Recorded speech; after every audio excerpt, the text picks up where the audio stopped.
What's going on, you guys? Welcome back to another episode of Karate Talk. Today we are going to be talking about tournaments, because I have one coming up later this week. And so, got the homie Zach here. What's up, guys? And we're going to be talking about our different opinions of tournaments and different events. This is going to be more or less us discussing, because he doesn't have tournament experience, whereas I do. So he's just going to be going off what little bit he knows, and I'm going to be basically, if he has an opinion about something, I'm going to be filling him in with information. So yeah, it's just basically me giving my opinion on certain tournaments that I've seen, but I've never really been in a tournament. Whereas if you guys are on my channel, you know that I've been to quite a few tournaments over the last couple of years, so I'm a little bit more knowledgeable on the subject. So the tournament I'm going to be going to this week is in Knoxville, Tennessee. It's called the Fall Classic. And this is my first tournament that's going to be on a national level, so I'm a little bit excited about that. And we also have, there's going to be continuous sparring, which I've never done continuous sparring in a tournament before, so that's going to be kind of cool too. So for me, in class, tactical sparring was, or not tactical sparring, continuous sparring was, in my classes, basically a legit self-defense situation. My instructor would take two people and say, 2 minutes, go. And we would go at it, we would throw, we would grapple, we would strike, we would punch, kick. That was continuous fighting for me. But the rules for this is, you know, you can make contact, hit a face, there's no grappling or throwing involved, no kicks below the belt, hit the torso area. So that's what continuous sparring is as far as this tournament's concerned. So what's your opinion on continuous sparring? Continuous sparring to me is you just keep going at it. I don't like point sparring just because I don't think it's real to, oh, they hit me, I'm going to stop and reset. I feel like if I'm going to enter a tournament, continuous sparring is something I would enter because, you know, let's be honest. If you're in a fight and I punch you, you ain't gonna stop and be like, all right, that was the point. Let's go again. True. I mean, I kind of agree with that. Where, you know, if you're doing continuous sparring, I feel like it's a better testament of your skill level because, you know, it feels more like a real fight because you're continuously going at it for the full 2 or 3 minutes, however long the round may be. And see, with my instructor, we did point sparring and grappling separate, but when we grappled, it was more like continuous sparring, how he explained it.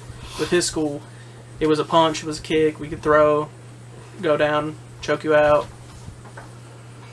which is what I consider real. I mean, that's kind of how I think of it also. But I do feel like with this tournament coming up, this will be a very good event for me to actually see what I'm made of. Because, you know, I'm used to doing point sparring. And don't get me wrong, I think point sparring is useful in terms of, like, judging where you're good defensively and where you're good offensively. But it's not realistic in terms of protecting yourself. Because, you know, point sparring is all about speed and timing, which I agree is important in a real fight. Yeah. But yeah, continuous sparring is more of the actual fight. It's more of the adrenaline rush of, okay, I have to keep going or it's over. And then the next event is forms. And a lot of different styles call forms different things. Japanese and Okinawan system call them kata. Korean systems, they call them numerous different things depending on what your school is. WTF Taekwondo, which is recently renamed to just WT Taekwondo because they wanted to avoid the WTF annotation for obvious reasons. Yeah. So they just changed it to, instead of World Taekwondo Federation, it's just now World Taekwondo. So they call it Poomsae. ITF Taekwondo, I think, calls it like Hyung or something like that. And then there's ATA Taekwondo, and they call it some word that starts with an A. I forget what it is. But forms. I think forms are... I know a lot of schools. I've actually been to a couple schools where they don't do forms at all because, quote unquote, they don't see the point. I think forms are important. I do too, and I think forms are important because one, it helps develop muscle memory. You keep doing the forms, you keep doing the techniques. That's immediately how your body's going to respond when you go into a certain situation, and it also helps develop your focus and your discipline. Because whenever I first started, I hated doing forms. I hated it. When I first started, I enjoyed it. I like doing katas. I mean, I think it's really beneficial to show you your positioning. Mm-hmm. And See, it really can get you to control your intensity too. it can. But see, I hated them just because I thought they were boring. And I hated that. What really got me was whenever I first started, I was not a quick learner when it came to katas. Whereas now, where I've been doing it for 13 years, I can pick up a kata pretty well now. If someone's doing it right there with me, I can pick it up pretty well. So I think when I first started, when I moved here, I picked up on katas real quick and was actually pretty moving through the system pretty quickly, and I really enjoyed just getting up there grappling, going out and just learning what I could learn. And a lot of the things, which we'll probably touch on here in a minute, is a lot of those extra classes he did on Saturdays. Have people come in and teach us different things from around the world. That was great. So much fun. see, my first experience watching a tournament in person was 2012. It was that one where I met Cynthia Rothrock. Right. And that was the first tournament because I'd watch like the ESPN and the Atlanta Open and stuff, and the big ones, with the internationally level competitors. The first one I saw on a local level was at a local high school that's about an hour away from here. You'd say a little over maybe. Which high school was it? Bell County in Middlesboro. About hour and a half, I'd say. Probably hour and a half. And it was. I really wanted to go. I wanted to compete, but after talking to my instructors and my dad, who actually does have a good idea of what I'm capable of, he said I didn't really have enough time to prepare because whenever I found out about the tournament was not the next weekend but the weekend after. Right, so I didn't have enough time to prepare, but we still ended up watching because my instructor wanted us to go and watch for the very least just to see what they're all about. And another cool thing was martial arts superstar Cynthia Rothrock was there, and I got to take a couple pictures with her. I'll insert them here somewhere. Over my face. They'll be like somewhere on the screen. I'll insert the pictures. I was a lot skinnier then. We all were back in high school. But we went and that was the first thing they did. And something that really made me mad with the forms competition was, Jim broke away from a school to form Tri-State. Right. And the other school was competing at this tournament. Jim had not yet completely founded Tri-State. He was in the process. Like we didn't. I think we'd just come up with the name Tri-State Freestyle Martial Arts, and the other school was competing. And sometimes I don't think it's fair that some instructors can judge their own students, or in this case, one of the instructors that was judging, his daughter was one of the competitors. So I think you got a double bias there. And she went into a form, and she only did like 8 moves out of the form, and she forgot the rest, so she just bowed out, and she still walked away with first place. No, I don't think it's right to have any coach judging their students and or family members. That I'm surprised more wasn't said on that. No, because I actually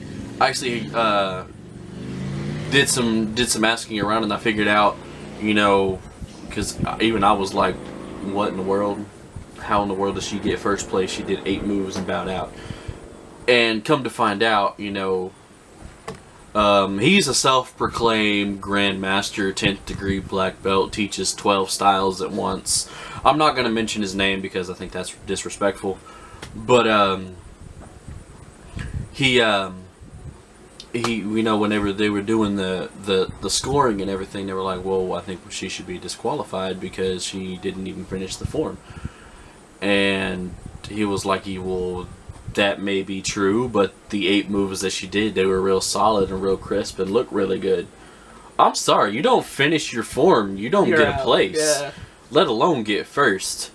But whereas where I've been competing, I haven't run into that, and forms is actually my favorite to compete in because I enjoy showing people what I'm capable of, and plus the forms that I do, most people have never seen before because my instructor came up with them.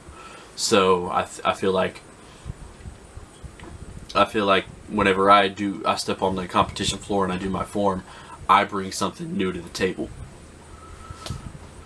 Well, in the same sense that could be hard to judge because they haven't seen it, but we'll see. Mm-hmm. Well, see, like my first tournament I went to, they were short a judge, so I got pulled into judging, and I really had no knowledge of forms outside of the ones that my instructor created and the Shotokan forms. So, and I was like, well, I don't know what these forms are supposed to look like, and they're like, well, you don't really judge on the form itself. You judge on your movement. You judge on the movement, the placement, the fluidity, the solidity, and there's all sorts of different concepts, but you don't judge it based on the form itself. It's basically you judge it to your aesthetics. How does it look to you? And that's how I was told to judge. And I'm not gonna lie, because I was judging like 9 or 10 to 12-year-olds. These little kids was good, man. That's good though. Love seeing younger kids in karate. Keep it alive. Something I thought, man, I was like, because like I said, this is my first tournament, so like I was looking at all these like younger kids doing their techniques, and I'm like, I hope I was competing at black belt level, but I got used to being surrounded by like younger kids that I was like, I hope I don't have to go up against any of these kids. Not really eyeing the instructors and seeing what they're doing because these were the people that I would be fighting. And then luckily enough, we didn't have that many people in our division, so my competition was cut down really well. But my first form, I think I got second place in my first forms competition. And that leads us to our next event, which is point sparring. I heard that. Yeah. I'm sorry. I can see how point sparring could be useful in some ways, but I just don't like it. Personally, it makes no sense to me. I mean, I can see some points of it, but I think it's useful as a training tool, but I don't think it's useful in terms of gaining practical experience. Right. Because, like I said, as a training tool, like I mentioned before, it helps you learn what you're good at defensively. It helps you learn what you're good at offensively. So, and it also helps you with your timing and your placement and your techniques and your accuracy. I just feel like tournament-wise, point sparring is just kind of... I mean, if you have continuous sparring, why not just enter that? Why not? I mean, some places give cash prizes for tournaments, and it's like, if I enter a point sparring contest anywhere, I already know I'm winning. Mm-hmm. I know I'm going to at least place. But I don't like point sparring. I could see, like, you're talking about the speed, it helping with that and stuff, but I just personally don't like it. Well, see, like, for me, because all the tournaments I have entered, they haven't had continuous sparring, and point sparring is all that I've done. Right. I feel like I'm more used to it. So, therefore, I do have certain opinions about it. Like, I do wish in black belt division sparring, at least, is, you have the colored belts and you have beginner, intermediate, advanced. I wish they would do the same thing with black belts, have first through third degree beginner black belts, and then, fourth through sixth, right. Intermediate black belts, and then like 7th through 10th advanced black belts. You know what I mean? So, I wish they would do that, because my first sparring competition, I went up against a 4th degree black belt. By the good graces of God, I came back with first place. But, still, I feel like I was a little bit outnumbered, because at that time I'd only been practicing martial arts for like 11 years, and this dude had been studying for close to 20. So I feel like he had an edge on me. But what's that tell you? You still came out on top.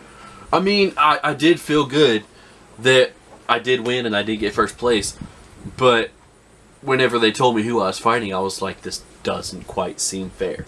So I had to up my game. Always learning, always evolving. That's just how it is.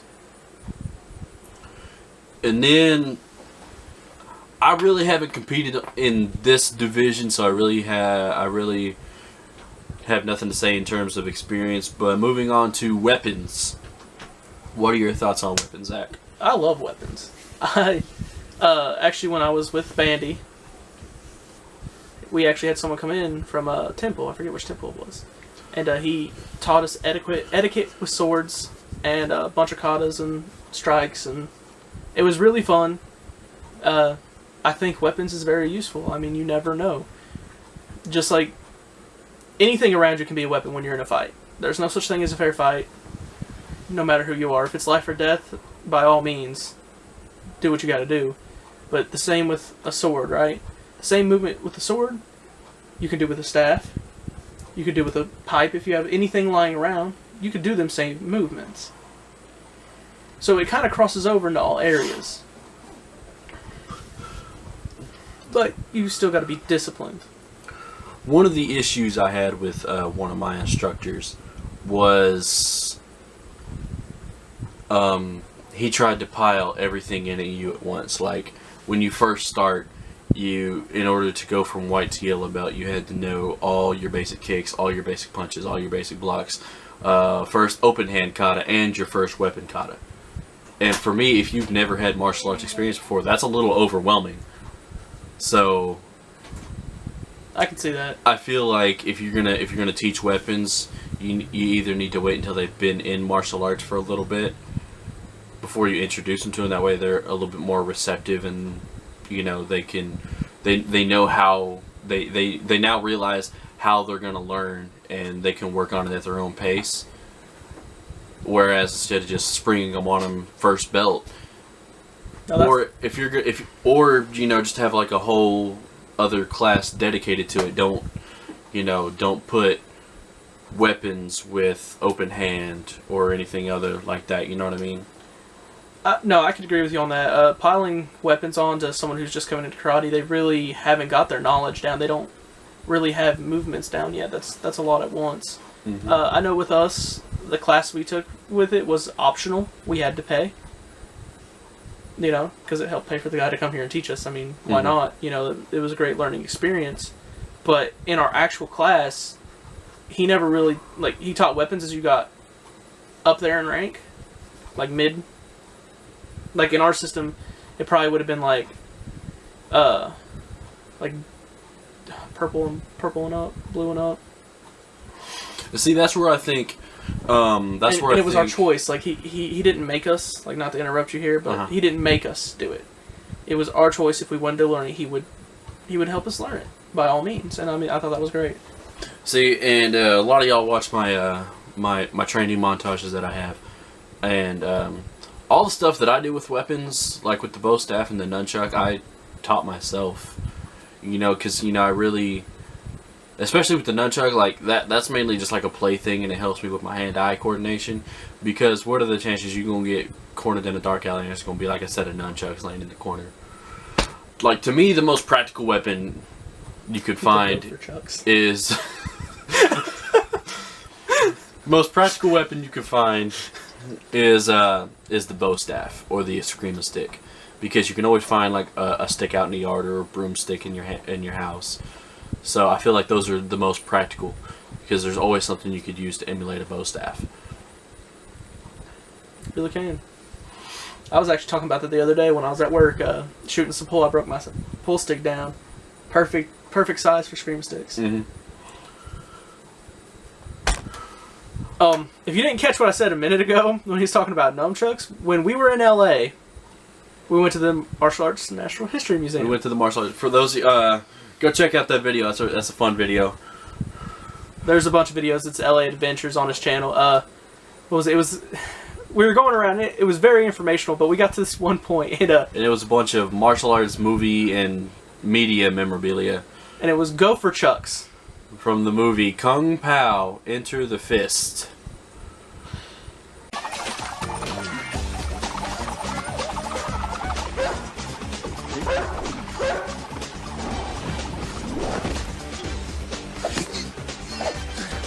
I need gopher chucks.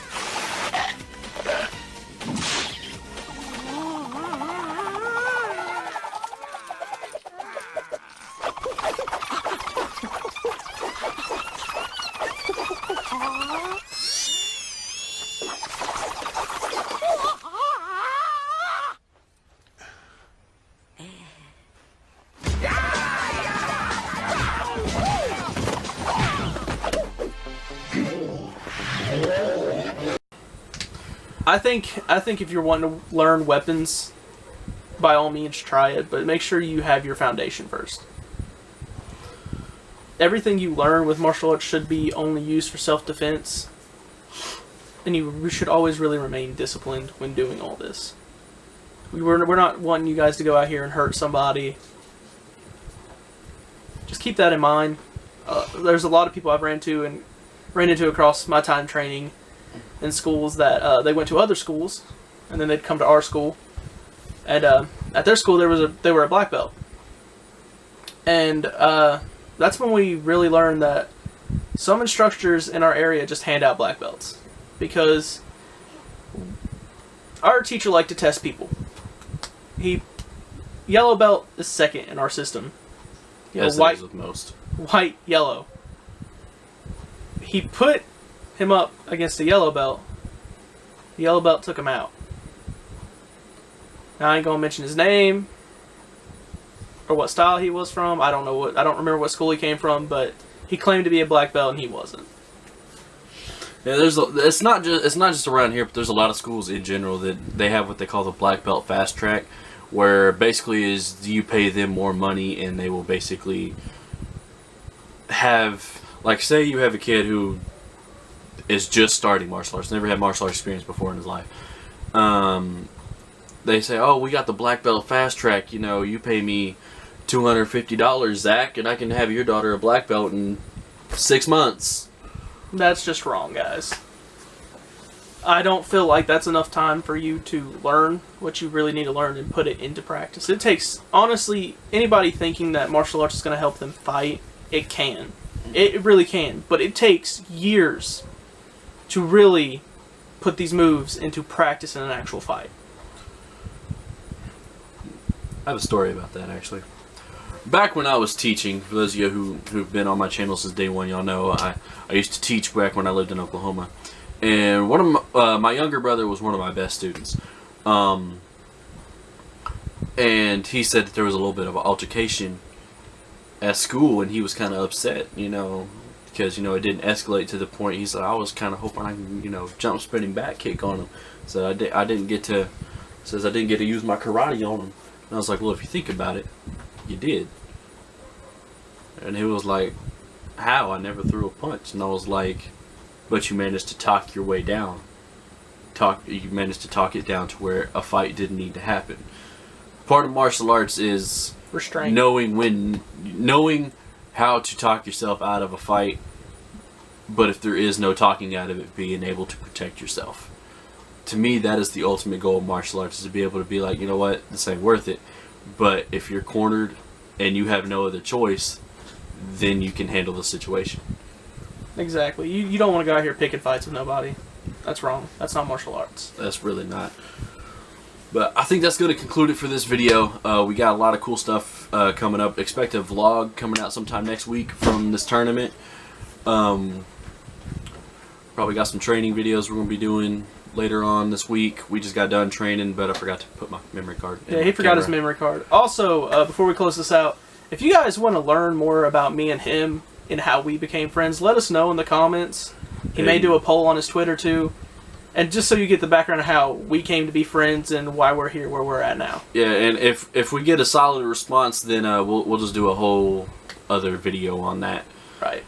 So that's going to conclude it for today's video. I got to start getting ready for work. So we'll catch you guys later. We'll see you guys. Peace.